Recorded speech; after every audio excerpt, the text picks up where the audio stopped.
আজকে একটা বড় ভিডিও নিয়ে হাজির হলাম। তৈরি করছি পনির মোমো। এর জন্য আমি প্রথমে পুরটাকে তৈরি করে নেব। কড়াইতে সাদা তেল দিয়ে দিলাম, দিয়ে প্রথমেই দিয়ে দেবো 2 চামচ রসুন কুচো। রসুনটাকে কুচি কুচি করে কাটতে হবে। তারপর একটু সটে করে নিয়েই এর মধ্যে দিয়ে দেবো পরিমাণ মতো পেঁয়াজ কুচি। পেঁয়াজটাকেও রসুনের সঙ্গে ভালো করে মিশিয়ে নিতে হবে। খুব বেশি ভাজা কিন্তু হবে না। যোগ করে দিলাম লবণ। এরপর দেব সবজি বলতে আমি ব্যবহার করেছি গাজর গ্রেট করে নিয়েছি, আর বাঁধাকপি একদম ঝুরি ঝুরি করে কেটে নিয়েছি।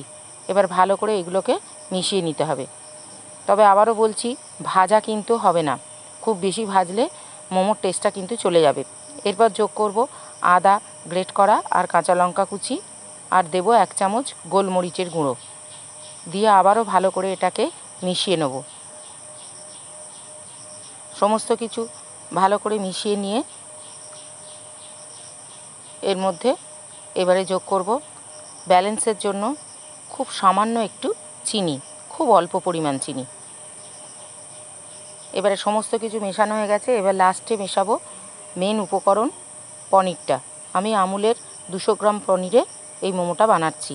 পনিরটাকে গ্রেট করে নিয়েছি। এবার পনিরটা ওপর থেকে দিয়ে দেবো, দিয়ে জাস্ট পনিরটাকেও সমস্ত কিছুর সাথে ভালো করে মিশিয়ে নেব। ব্যাস, মিশিয়ে নিলেই তৈরি হয়ে যাবে পুরটা। এর মধ্যে ধনেপাতা কুচি দিতে পারেন, কিন্তু আমার ছিল না, তাই আমি ব্যবহার করতে পারিনি। এবার ময়দাটা মেখে রেখেছি, সেটাকে ছোট ছোট করে লেচি করে বেলে নিয়েছি। এবার মোমোটাকে তৈরি করে নেব। এটা আমার বর মোমোটাকে তৈরি করে দিয়েছে। ও ভালো ডিজাইনটা করতে পারে, আমি করলে খুব একটা ভালো হয় না। ব্যাস, মোমো বানানো তৈরি হয়ে গেল। এইভাবে সমস্ত মোমোগুলো বানিয়ে নেব।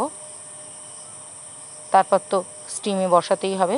এবার একটা পাত্রে জল বসিয়ে দিয়েছি। এর জন্য সমস্ত মোমো তৈরি, মানে বানানো তৈরি। এবার একটা পাত্রে জল বসিয়ে ওর মধ্যে একটা চাকনিওয়ালা থালা নিয়ে নিয়েছি।